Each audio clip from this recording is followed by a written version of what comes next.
Numbers are written in scientific notation, and let's do some operations. All right.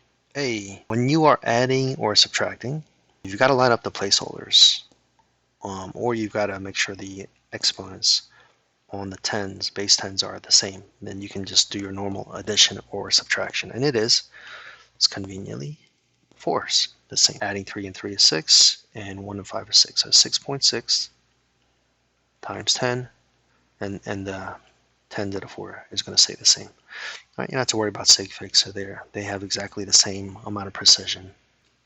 All right, now let's go over to B. All right, when you're multiplying or dividing, all right, the rules are different.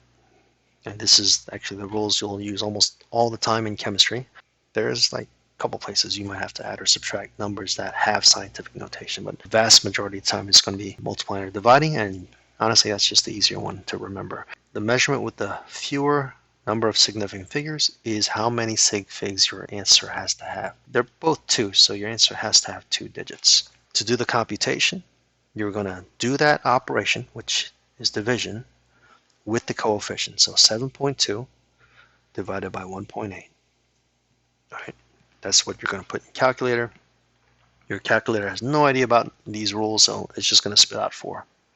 All right, well, we need 2 sig figs, so it's going to be 4 point, and you got to add that extra 0, because in scientific notation, every digit is significant. And if you only write a 4, that's just 1 sig fig. You need 2. No more than 2, exactly 2. All right, you always write the 10 times 10, and then now the exponent. In an operation where you're dividing the numbers, you're going to subtract the exponents if the bases are the same. -4 minus 3 is -7. So there's your answer to B. C, there are no coefficients. The bases are all the same, so we just add the exponents. 4 plus 6, 4 plus 6 is 10, minus 3 is 7. So this is going to be 10 to the 7. All right, let's go to D. All right, we're adding or subtracting. Okay, that means we've got to make sure the placeholders are lined up, or you can make sure both the exponents are the same. Let's do this placeholder method. I think that's a better visual way of seeing these numbers. All right, so this means you're dividing by 10 once, and so let's just move this decimal over to the left to make that smaller, because you're dividing it.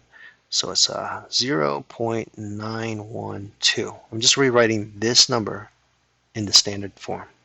All right, it would be much faster just to change this to a -1 and then move this decimal 1, but just want to show you a different way.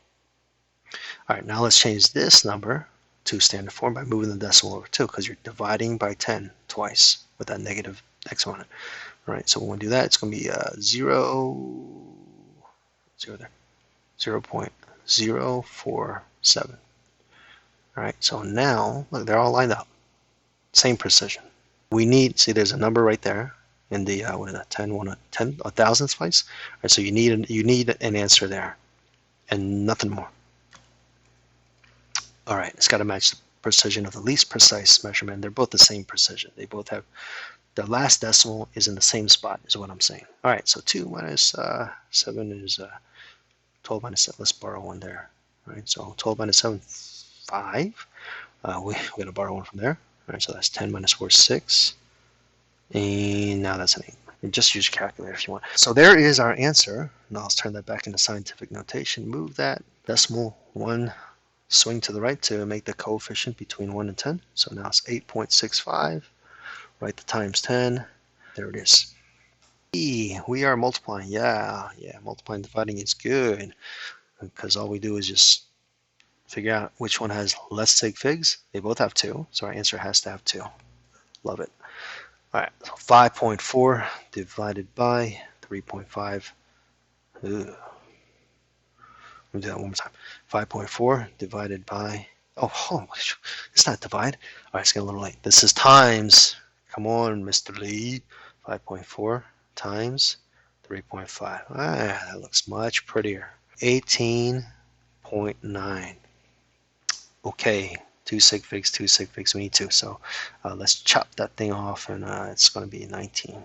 All right, 19 times 10 to the, we're going to add these because we're multiplying. Bases are the same. We can add the exponents. That's going to be 13.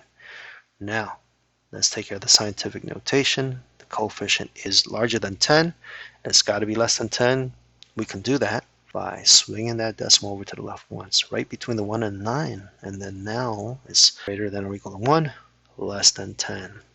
All right, we can't just do that and not compensate the exponent. All right, we just made 19 1.9. So we just made the coefficient much smaller. We've got to make the exponent bigger by a factor of 10. So, or one place over. There it is.